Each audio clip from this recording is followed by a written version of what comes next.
ఒక నిశ్శబ్దమైన పట్టణంలో నిజాయితీకి పేరుగాంచిన చిన్న షాపు యజమాని అర్జున్ నివసించేవాడు. అతని అత్యంత సన్నిహిత మిత్రుడు విక్రమ్. షాపులో తరచూ అతనికి సహాయం చేస్తూ అందరితో స్నేహంగా ఉండేవాడు. మూడవ వ్యక్తి ఇన్స్పెక్టర్ రావు. ప్రశాంతంగా, తెలివిగా ఆలోచించే పోలీస్ అధికారి. ఒక రాత్రి పట్టణం అంతా నిద్రలో ఉండగా ఓ నేరం చోటు చేసుకుంది. అర్జున్ షాపులో దొంగతనం జరిగింది. నగదు పెట్టె మాయమైంది. అయితే ఆశ్చర్యకరంగా ఎలాంటి బలవంతపు ప్రవేశ సూచనలు కనిపించలేదు. షాపు తలుపు మాత్రం బయటనుంచే తాళం వేసి ఉంది. మరుసటి ఉదయం షాపు తెరిచిన అర్జున్ షాక్కు గురయ్యాడు. భయంతో, అయోమయంతో అర్జున్ పోలీసులకు ఫిర్యాదు చేశాడు. ఇన్స్పెక్టర్ రావు ఎంతో జాగ్రత్తగా దర్యాప్తు ప్రారంభించాడు.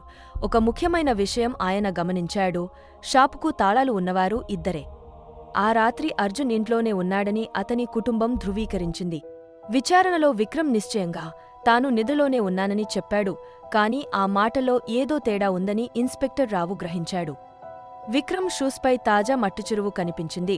ఆ మట్టి షాపు దగ్గర ఉన్న నేలతో పూర్తిగా సరిపోయింది. అదే సమయంలో విక్రమ్ కీచైన్లో షాపు తాళం కనిపించలేదు.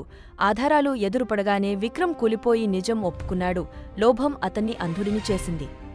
స్నేహాన్ని ద్రోహం చేయించింది. ఆ రోజు విక్రమ్ను పోలీసులు అరెస్టు చేశారు. అర్జున్ ఒక బాధాకరమైన పాఠం నేర్చుకున్నాడు.